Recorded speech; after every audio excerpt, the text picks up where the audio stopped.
इन topics को आप एक अलग से कॉपी में लिख लेना, चाहो तो आप इसी में भी लिख सकते हो, अलग से लिखना चाहो तो अलग से भी लिख सकते हो।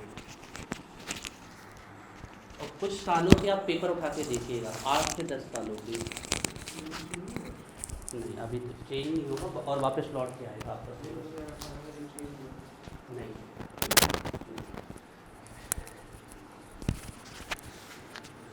जो लास्ट ईयर 3 चैप्टर आपके हटा दिए गए थे वो इस साल वापस आ जाएंगे।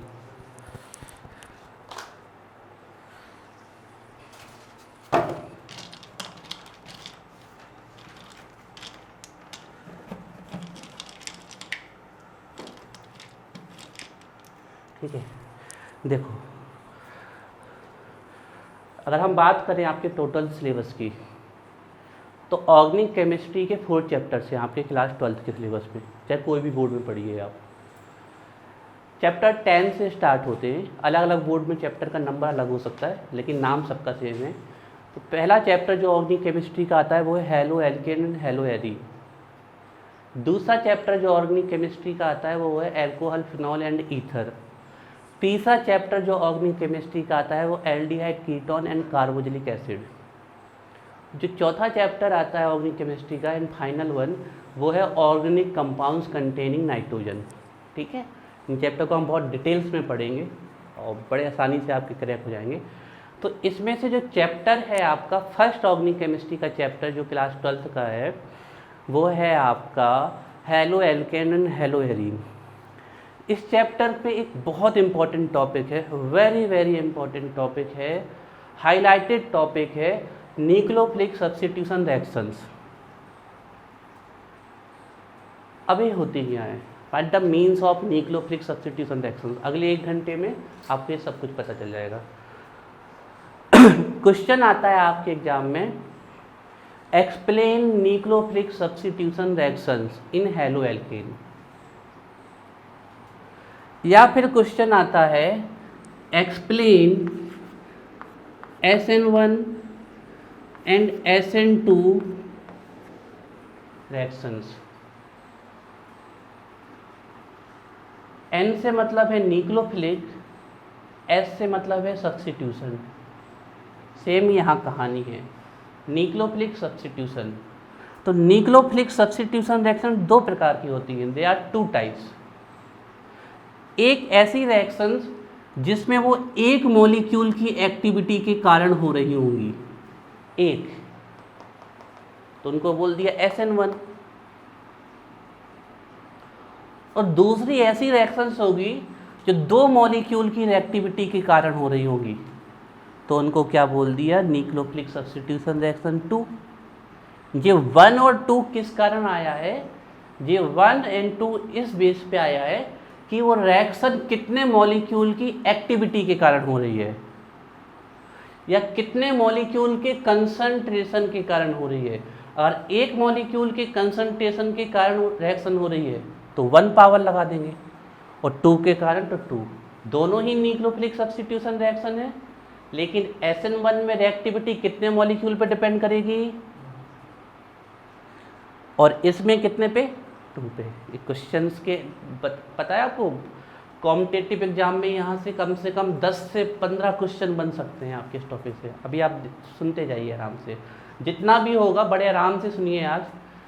अगर नहीं हो पाएगा 1 घंटे में आज तो हम कल कर देंगे, लेकिन एक एक चीज़ सुनिए इसको। तो अब आपको पहले नंबर पे दिमाग में फिट कर लो आज से कि आपसे कोई कभी भी क्वेश्चन आ जाए कि reaction in which rate of reaction, मतलब रिएक्शन की गति, depends upon the concentration of 1 molecule called, तो हम तुरंत बता देंगे 2 मॉलिक्यूल्स की रिएक्टिविटी पे, SN2। बहुत बड़ा कंफ्यूजन होता है बच्चों के मन में, वो कहते थे एक स्टेप में होती है इसलिए SN1 और ये 2 स्टेप में होती है तो SN2, जो कि पूरी तरीके से गलत है। एक्चुअली में ये 2 स्टेप में होती है और ये 1 स्टेप में होती है। तो स्टेप के बेस पे इसके नाम नहीं आए हैं, तो अगर स्टेप के बेस पे होते तो SN2 होना चाहिए ना इसको। ये 2 स्टेप में होती है और ये 1 स्टेप में होती है। तो आपको ये बिल्कुल हम बता रहे कन्फ्यूजन निकालते हैं दिमाग से। तो इनके जो नाम पढ़े हैं वो स्टेप के बेस पे नहीं पढ़े हैं, किस बेस पे पढ़े हैं कि कितने मॉलिक्यूल रिएक्शन में पार्टिसिपेट कर रहे हैं। पहला डाउट क्लियर है ना, पहली बात क्लियर। हमने कहा एक रिएक्शन है वो एक मॉलिक्यूल की एक्टिविटी पे डिपेंड कर रही है, एक मॉलिक्यूल के अमाउंट पे, अमाउंट को कंसंट्रेशन भी बोल दें हम, तो SN1। अभी हम इसको बहुत डिटेल में समझाने वाले, अभी सब चालू किया है। और 2 पे तो SN2। दोनों ही कौन सी रिएक्शन है? Nucleophilic substitution reaction, nucleophilic substitution reaction. अभी होती क्या है न्यूक्लियोफिलिक सब्स्टिट्यूशन रिएक्शन को हम बताते हैं। ऐसे भी पढ़ सकते हो, सब्स्टिट्यूशन न्यूक्लियोफिलिक, दोनों तरीके से पढ़ा जा सकता है। सब्स्टिट्यूशन न्यूक्लियोफिलिक, अब इसका पूरा नाम पढ़ के देखें थोड़ा सा हम। कितने मॉलिक्यूल है? 1। तो 1 को हम 1 भी बोल सकते हैं और यूनी भी बोल सकते हैं। यूनी मतलब क्या? एक। यूनिट मतलब कितना? एक। तो कितने मॉलिक्यूल? एक मॉलिक्यूल। तो unimolecular nucleophilic substitution reactions, unimolecular nucleophilic substitution reactions, पूरा नाम समझ में आ गया SN1 का। एक मॉलिक्यूल न्यूक्लियोफिलिक सब्स्टिट्यूशन रिएक्शंस। इसमें देखें तो कितने मॉलिक्यूल? 2। 2 को हम डाई भी बोलते हैं, बाई भी बोलते हैं, BI बाई। तो इसको बोलते हैं हम by molecular nucleophilic substitution reactions. अब इनके नाम तो नहीं भूलेंगे, कभी भूलने की जरूरत ही नहीं है। एक molecule unimolecular nucleophilic substitution reactions, 2 molecule by molecular nucleophilic substitution reactions. अब हम इन पे अभी तो हमने आपको सिर्फ लिंक करना चालू किया है ना। तो अब हम आते हैं टॉपिक में, स्टार्ट करते हैं आपके टॉपिक, है ना। अब आपको कम से कम एक चीज़ तो पता चल गई अभी 5 मिनट के लेक्चर में कि न्यूक्लियोफिलिक सब्स्टिट्यूशन रिएक्शन कितने टाइप्स की होती हैं? 2 टाइप्स की, SN1 एंड SN2। ये बात हमें पता चल गई। और एक बहुत इंपॉर्टेंट बात पता ये भी चल गई कि SN1 रिएक्शन SN1 इसलिए की गई है क्योंकि इसमें एक मॉलिक्यूल की एक्टिविटी और SN2 में 2 मॉलिक्यूल की एक्टिविटी। हेडिंग डालिए सबसे, आप डालिए हेडिंग, न्यूक्लियोफिलिक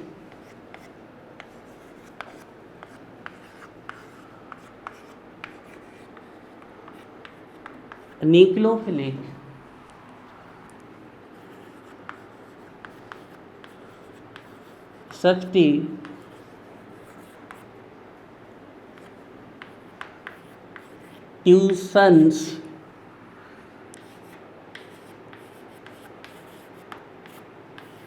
रिएक्शंस।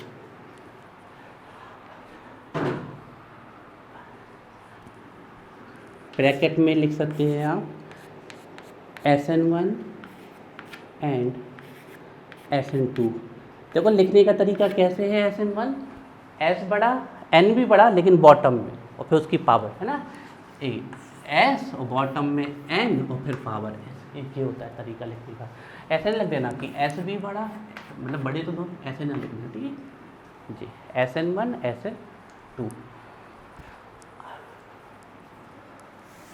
आप पिछले 10 साल के पेपर उठा के देखेंगे ना तो 5, 6, 7 पेपर में मिल जाएगी आपके। बहुत ही इंपॉर्टेंट रिएक्शन है। ये तो मैकेनिज्म में पढ़ रहे हैं हम, न्यूक्लियोफिलिक सब्स्टिट्यूशन रिएक्शंस। या फिर आप लिख सकते हो, देखो आपके एग्जाम में एक कई तरीके से क्वेश्चन आ सकता है, पूछ सकते हैं बाटा nucleophilic substitution reaction, explain SN1 and SN2 types reaction. सीधे सीधे ऐसे भी आ सकता है, explain SN1 and SN2 types reaction. या फिर ऐसे भी आ सकता है, explain mechanism of nucleophilic substitution reaction. Mechanism नाम करके भी आ सकता है, तो हम यहाँ मैकेनिज्म लिख देते हैं।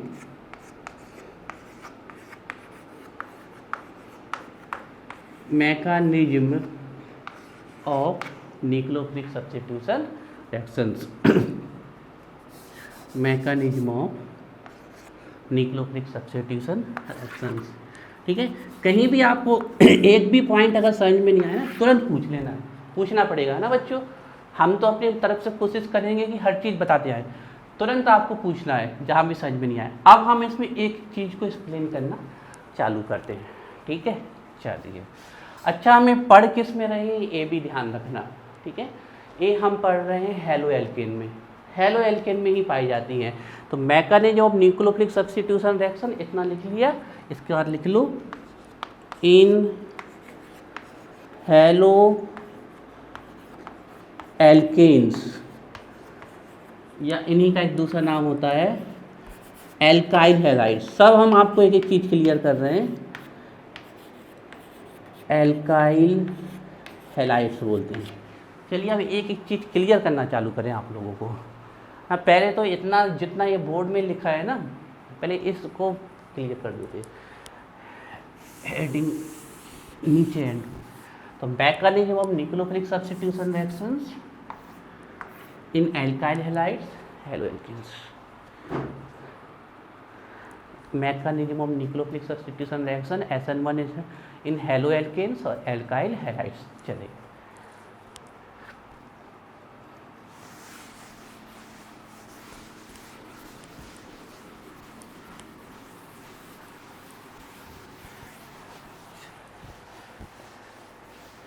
सबसे पहले हम आपको हेलो एल्किन और हेलो एल्काइल हैलाइड के बारे में बता दें।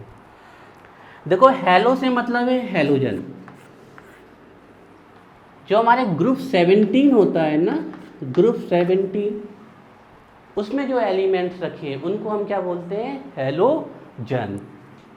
Fluorine, chlorine, bromine, iodine and astatine. Trick आपको पता है, फसल ब्राइट या फिर कल बाहर INT या फिर फसल ब्राइट। आपसे कोई क्वेश्चन पूछ ले कितने हेलोजन्स होते हैं, आंसर बताइए। आंसर होगा 4। हेलोजन कितने होते हैं? 4 ही हेलोजन हैं। Astatine is not a halogen. अब इसको इस ग्रुप में क्यों रखा गया, उसके नीचे इलेक्ट्रॉनिक कॉन्सेप्ट है। लेकिन पूछ ले हेलोजन ग्रुप में कितने एलिमेंट होते हैं, तो आंसर कितना है? 5। ग्रुप में तो कितने हैं? 5। लेकिन आपको आज के बाद ध्यान रखना है, सिर्फ हेलोजन कितने होते हैं? 4। Fluorine, chlorine, bromine and iodine. आज का हेलोजन का मतलब वैसे 4, इनके अलावा दूसरा कहीं कुछ नहीं। चाहे आप 10वीं क्लास में हेलोजन पढ़ें, चाहे ऑक्सफोर्ड से जाके PhD करें, हेलोजन का मतलब सिर्फ 4। Fluorine, chlorine, bromine and iodine, ये चारों ही हेलोजन। हेलो एल्केन में अभी हमने हेलोजन को पढ़ा। हेलोजन को ही हम शॉर्ट में क्या बोल देते हैं? हेलो। हेलो या इन्हीं को हम क्या बोलते हैं? हैलाइड। और जो X है ना, X इनको सिंपली रिप्रेजेंट करता है, मतलब कहीं X लगा दिया उसका मतलब है इनमें से कोई एक वहाँ पर लगा हुआ है, या तो फ्लोरीन या क्लोरीन या ब्रोमीन, आयोडीन। ये कुछ लिखना नहीं है, इनको ये समझने वाले, ये सब आपके लिए बच्चों का खेल हो जाएगा कुछ दिनों बाद। अभी पहला दिन है, इसलिए आपको थोड़ा सा हो सकता है कि अंडरस्टैंडिंग धीरे धीरे आए। ग्रुप 17 हेलोजन, ठीक है। अब ये हो गए हेलोजन। एल्केन पढ़े हैं आप लोगों ने, methane, ethane, propane, butane, pentane, जानते हैं? कनिष्क, साक्षी, थोड़े बहुत तो जानते होंगे ना क्लास 11 के बेस में। Methane, ethane, propane, butane, pentane, है ना। जैसे कि CH4 क्या होता है? मीथेन। C2H6 क्या होता है? इथेन। ये होते हैं हमारे एल्कीन। अब इनकी सबसे बड़ी खासियत है कि इनमें कार्बन की वैलेंसी 4 है। मीथेन में कितनी है? 4 है ना। और कार्बन की वैलेंसी 4 मतलब वो किसी और को अपने से अटैच नहीं। अगर इसमें से किसी को अटैच होना है तो किसको निकलना पड़ेगा? हाइड्रोजन को निकलना पड़ेगा, तभी जाके इसमें से कुछ अटैच हो सकता है। तो CH4 से तो कोई भी हेलोजन अटैच नहीं हो सकता, लेकिन अगर CH4 से एक हाइड्रोजन निकाल दें हम तो ये क्या बन जाएगा? CH3। और एक वैलेंसी इसकी क्या हो जाएगी? खाली। वैलेंसी मतलब कोई कितने बॉन्ड बना सकता है। अब इससे आके हेलोजन जुड़ सकते हैं, लेकिन कितने? एक ही जुड़ सकता है, क्योंकि एक ही जगह खाली हुई ना। तो मान लो यहाँ पर हमने कोई हेलोजन जोड़ दिया, तो ये हो गया हेलो और ये हो गया एल्केन। तो ये क्या हो गया हमारे हेलो एल्केन। जब हेलोजन आके एल्केन में जुड़ जाए तो उसको हम क्या बोलते हैं, हेलो एल्केन। यहाँ हेलो किस में जुड़ा, मीथेन में, तो इसका नाम क्या होगा, हेलो मीथेन। मान लो हेलो की इसकी जगह फ्लोरीन होता तो हम बोलते फ्लोरोमीथेन, अगर क्लोरीन होता क्लोरोमीथेन, ब्रोमीन होता ब्रोमोमीथेन, आयोडीन होता आयोडोमीथेन। सिंपली हम ये जो ग्रुप होते हैं ना, इनको किससे रिप्रेजेंट कर सकते हैं, आर से। कहीं आर लग गया मतलब वहाँ पर जनरली हमारे क्या लगे हैं, CH3 C2H5 ऐसे। एल्केन से एक हाइड्रोजन कम करना पड़ेगा क्योंकि अगर ये पूरे होंगे तो अपने में X नहीं जोड़ सकते। तो जनरली आर की पोजीशन पे क्या लगता है हमारा, CH3 C2H5। तो हेलो एल्केन का सिंपल फॉर्मूला क्या हो गया, RX। यहाँ X क्या है, हेलोजन, और R क्या है, एल्केन। R की जगह क्या आ सकता है, मीथेन से और इथेन से C2H5। ये बात समझ में आई। तो अब हेलो एल्केन कहाँ होते हैं, जहाँ हेलोजन किससे अटैच होता है, इनसे। अब इनको हम सिंपली क्या कहते हैं, हाइड्रोकार्बन, क्योंकि इनमें क्या है, हाइड्रोजन एंड अन। तो कभी भी हेलोजन हाइड्रोकार्बन से आके अटैच हो जाएगा तो उसको हम क्या बोलेंगे, हेलो एल्केन। और किससे अटैच हो रहा है, एल्केन। तो हेलो एल्केन का आपको सिंपल फॉर्मूला पता चला, RX। तो ये होते हैं हमारे हेलो एल्केन। इनमें हमें क्या पढ़नी है, न्यूक्लियोफिलिक सब्स्टिट्यूशन रिएक्शंस पढ़नी है। एक एक चीज़ क्लियर करते हैं अभी आपकी हम। कोई कभी यहाँ तो कोई जाएगा ही नहीं आपको, हम आपको बिल्कुल डीप बिल्कुल अंदर ले जाके बता रहे हैं। तो हेलो एल्केन क्लियर अभी, हेलो एल्केन क्या होता है। तो इनमें अच्छा हेलो एल्केन जो होते हैं हमारे, इनको एल्काइल हैलाइड भी बोलते हैं। अभी देखो आपका आपने हेलो एल्केन लिखा तो ब्रैकेट में क्या लिखा, एल्काइल हैलाइड। चलो जैसे एक एग्जाम्पल लिखे हम, CH3Cl। अब इसका नाम लिखते हैं हेलो एल्केन। हेलो क्या है, क्लोरीन, तो क्या बोलेंगे, क्लोरो। और एल्केन कहाँ से आया, मीथेन से, तो क्लोरो मीथेन। ये हो गया हेलो एल्केन, क्लोरो मीथेन। अब इसी को हम एल्काइल हैलाइड भी बोल सकते हैं, दूसरा नाम। तो देखो चेक करना नाम, एल्काइल हैलाइड कैसे बोलेंगे, एल्काइल, एल्काइल किसको बोलेंगे, एल्केन वाले को। तो मीथेन का एल्काइल क्या होगा, मेथाइल। तो ये हो गया मेथाइल। और हैलाइड मतलब क्लोरीन को क्या बोलेंगे, क्लोराइड। तो ये क्या हो गया, मिथाइल क्लोराइड। जैसे कोई हमसे पूछ लेता C2H5, आई का नाम बताओ, तो हम दो नाम बताओ, आइडो ethane, ethyl iodide. आइडो ethane, आइडो iodine से आया और इथेन कैसे आया, 2 कार्बन से, पता चला हमें, इथेन। और अगर इसको एल्काइल हैलाइड बोलना है तो पहले एल्काइल किसको बोलेंगे, इसको। तो इथेन का एल्काइल क्या होगा, इथाइल। और आयोडीन का हैलाइड क्या होगा, आयोडाइड। तो ये हो जाएगा इथाइल आयोडाइड। तो ये जो हमारे RX होते हैं, यही हमारे क्या होते हैं, हेलो एल्केन और एल्काइल हैलाइड। इतनी बात समझ में आई आपको, RX हेलो एल्केन होते हैं या फिर एल्काइल हैलाइड। ये अभी कुछ लिखना नहीं है आपको, है ना, ये सिर्फ समझाने का पार्ट चल रहा है अभी।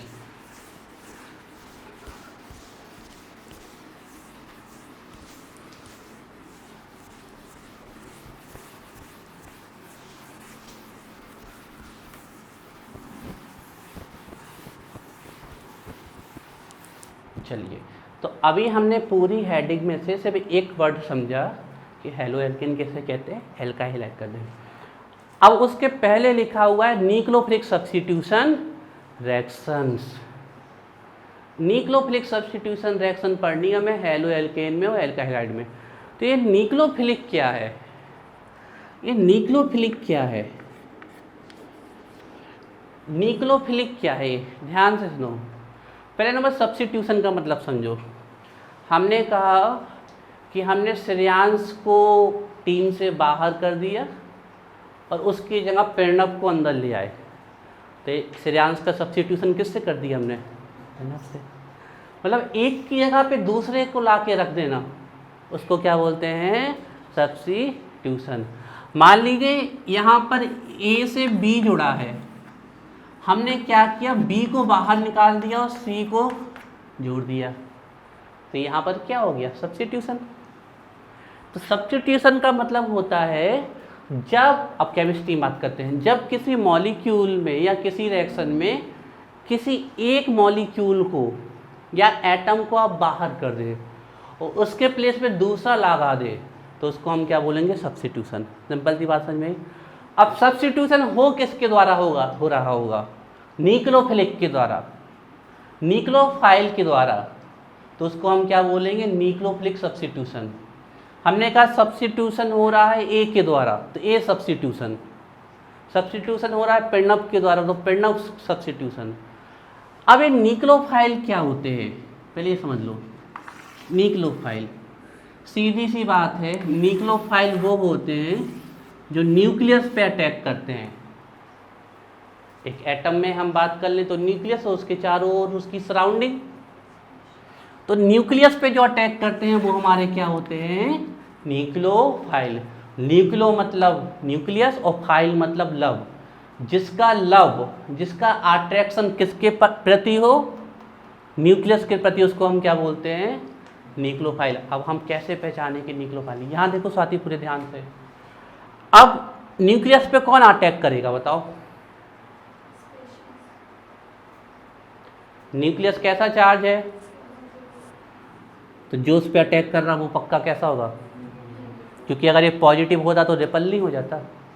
तो हमें आज क्या पता चल गया, किसी भी स्पीशीज पे अगर नेगेटिव चार्ज है तो वो कौन है, हमारा न्यूक्लियोफाइल। ये है हमारा न्यूक्लियोफाइल, मतलब पक्का है सब्स्टिट्यूशन कौन कर रहा होगा, न्यूक्लियोफाइल। मतलब कौन सी स्पीशीज जिस पे कौन सा चार्ज है, तो इस प्रकार की रिएक्शन को हम क्या बोलते हैं, न्यूक्लियोफिलिक सब्स्टिट्यूशन। और इन न्यूक्लियोफिल की सब्स्टिट्यूशन रिएक्शन एक मॉलिक्यूल की एक्टिविटी के कारण होगी तो, और दो की एक्टिविटी के द्वारा होगी तो। अब हमसे कोई पूछे हेलो एल्कीन क्या होता है, वो हमें पता है, when hydrogen get attached in alkene, hello alkene. What is substitution, when one species displaces by another species, एक स्पीशीज को दूसरे के द्वारा निकाल दिया जाता है तो उसको क्या बोलते हैं। और अगर सब्स्टिट्यूशन करने वाला न्यूक्लियोफाइल है तो उसको अब क्या बोल देंगे, न्यूक्लियोफिलिक सब्स्टिट्यूशन रिएक्शन। बात समझ में आ रही है। न्यूक्लियोफिलिक सब्स्टिट्यूशन रिएक्शन किसके द्वारा हो रही है, न्यूक्लियोफाइल। अब न्यूक्लियोफाइल ध्यान रखना किसको कहते हैं, जिसके ऊपर कौन सा चार्ज होता है, नेगेटिव चार्ज होता है, उसे हम क्या बोलते हैं, न्यूक्लियोफाइल। बिल्कुल अच्छे ध्यान रखना। एक बच्चा बोला सर क्या एल्कोहल भी न्यूक्लियोफाइल है, यही होता है हमारा एल्कोहल का फॉर्मूला। तो श्रेयांश ने गौर से देखा इसमें कहीं तो नेगेटिव चार्ज है नहीं, ये काहे का न्यूक्लियोफाइल। कृष्णा ने भी देखा तो ये दोनों बोले न्यूक्लियोफाइल नहीं है, ने कहा ठीक है। फिर यहाँ पर हमने लिख दिया OH नेगेटिव और पूछा न्यूक्लियोफाइल है, तो इन दोनों ने देखा नेगेटिव चार्ज है, न्यूक्लियोफाइल है, तो बोल दिया सही, बिल्कुल सही है, न्यूक्लियोफाइल है। नेगेटिव चार्ज दिख जाए किसी स्पीशीज पे मतलब वो क्या है, न्यूक्लियोफाइल है। लेकिन ए भी न्यूक्लियोफाइल है। अब दिक्कत सर हमें तो समझ में नहीं आ रहा है कैसे न्यूक्लियोफाइल है, क्योंकि इसके ऊपर नेगेटिव चार्ज होना चाहिए न्यूक्लियोफाइल। चलो वो भी समझा देते हैं। ए है एल्कोहल ROH, ऑक्सीजन के पास कितने इलेक्ट्रॉन होते हैं, 6 होते हैं, ध्यान रखिए। 6 में से एक से बॉन्ड यहाँ बना लिया इसने और एक से बॉन्ड इसने कहाँ बना लिया, यहाँ। अभी कितने इलेक्ट्रॉन बचे इसके पास, 4, 1 2 3 4। बताओ ये इलेक्ट्रॉन है ना, इलेक्ट्रॉन मतलब कौन सा चार्ज। तो जिनके पास अब जो ये बॉन्ड बनाते हैं इनको तो बॉन्ड पेयर कहते हैं, लेकिन जो ये बॉन्ड नहीं बनाते इनको क्या कहते हैं, लॉन पेयर। तो जिनके पास लॉन पेयर होगा उसके पास भी तो मतलब क्या है, नेगेटिव चार्ज है, हालांकि वो हमें दिख नहीं रहा है। केमिस्ट्री में पता है ना, सबसे बड़ी बात एक चीज़, मन की आंखों से देखना पड़ता है।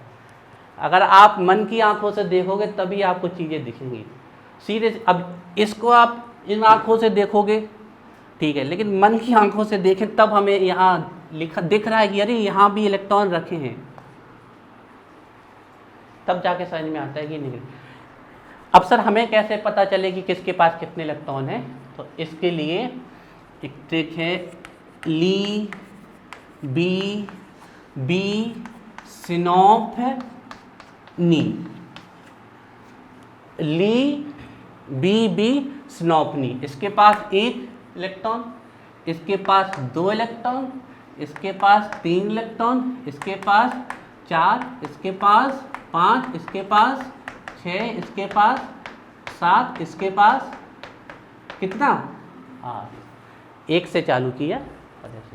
अब इसके पास 1 है, मतलब इसके पूरे ग्रुप के पास कितना होगा? अब F के पास 1 है, मतलब इसके पूरे ग्रुप, सॉरी F के पास 8 है, तो कोई पूछ ले क्लोरीन के पास कितने होंगे? सॉरी फ्लोरीन के पास कितने हैं? 7। तो इसके पास भी कितने होंगे? फ्लोरीन, क्लोरीन, ब्रोमीन, आयोडीन और एस्टाटीन, किसी ग्रुप के सभी एलिमेंट के पास इलेक्ट्रॉनों की संख्या कैसी होती है? तो फ्लोरीन के पास 7 है, तो इसके पास भी कितने होंगे?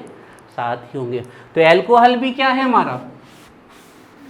न्यूक्लियोफाइल है। आ रही बात समझ में? तो अब किस किस को न्यूक्लियोफाइल कहा जाएगा? आप लोगों को क्वेश्चन बताते जा रहे हैं हमारे, आप लोग देखिए, आपकी समझ कैसे कैसे इंक्रीज होते जा रही है। मनोविज्ञान समझिए। अब आपको कम से कम न्यूक्लियोफाइल पता चल चुका अभी। और न्यूक्लियोफिलिक सब्स्टिट्यूशन भी आप बाय डिफॉल्ट समझ गए होंगे कि सब्स्टिट्यूशन करने वाला कौन होगा। और इसके अंदर भी हम समझ चुके हैं कि न्यूक्लियोफाइल क्या होते हैं। हमें पता चल चुका है कि जिस पे नेगेटिव चार्ज हो, और अगर नेगेटिव चार्ज नहीं है तो क्या होना चाहिए? Lone pair. ये दोनों ही स्पीसीज क्या कहलाएंगी? हमारी न्यूक्लियोफाइल। यही सब कुछ अभी हमें लिखना है। अब हमसे लैंग्वेज में क्या लिखेंगे हम? न्यूक्लियोफिलिक सब्स्टिट्यूशन रिएक्शन के, reaction in which substitution takes place by nucleophile called nucleophilic substitutions reaction. Nucleophiles are of 2 types. First one having negative charge, another one having lone pair of electrons. इतनी बातें clear. लेकिन अब हमें एक चीज़ समझ में नहीं आ रही, श्रेयांश बाहर जाएगा क्यों? वो परिणप को अंदर क्यों आने देगा? पक्का है कि परिणप कैसा होगा? ज़्यादा ताकतवर होगा। 2 नंबर, मतलब न्यूक्लियोफाइल तभी सब्स्टिट्यूशन कर पाएगा जब वो कैसा है? ताकतवर, तभी निकल पाएगा। अगर वो कमज़ोर है तो थोड़ी बहुत श्रेयांश को निकाल। हम क्या कह रहे हैं कि सब्स्टिट्यूशन तो न्यूक्लियोफाइल करेगा, लेकिन न्यूक्लियोफाइल सब्स्टिट्यूशन कब कर पाएगा? जब वो कैसा स्ट्रांग हो। अगर वीक होगा तो वो सब्स्टिट्यूशन नहीं कर पाएगा। अब हम लिखवाने पे जा रहे हैं, आप लोग थोड़ा सा एक वर्ड समझ ले पहले हमारा, है ना। एक एक चीज़ को समझना है और बिल्कुल कंठस्थ चाहिए हमें न्यूक्लियोफिलिक सब्स्टिट्यूशन रिएक्शंस। आगे जाके जो इवनिंग वाला बैच होगा वो आप में से कोई बच्चा पढ़ाएगा, ठीक है? पैसे पे समझेंगे। आ रही बात समझ में? और तुम लोग ज़्यादा इंटेलिजेंट हो गए तो 3-4 बैच और चालू कर देंगे। एक सुबह पढ़ा दिया करेगी साक्षी, एक तुम पढ़ा देना, इससे तुम्हारा फायदा होगा ना पढ़ाने से। पर पैसे सब हम ही को देना लगे लास्ट में। आ रही बात समझ में? तो पढ़ा तुम लिख लेना। तो ये न्यूक्लियोफिलिक सब्स्टिट्यूशन रिएक्शन ऐसी बननी चाहिए आप लोगों को कि क्लास में जाके पढ़ा दूँ, डीओ साहब बैठे हों कृषि में और तुम्हारी न्यूक्लियोफिलिक सब्स्टिट्यूशन रिएक्शन चल रही, कलेक्टर साहब सामने बैठे हैं, पढ़ाना है आपको। इतनी डिटेल से बननी चाहिए एक एक चीज़। अभी तक हम न्यूक्लियोफिलिक सब्स्टिट्यूशन रिएक्शन अगर एग्जाम होता तो साफ कर चुके हो, पूरा आपको मटेरियल पढ़ा चुके होते, इतना सब नहीं आते। अब आते हैं, हेडिंग डाली आपने। अब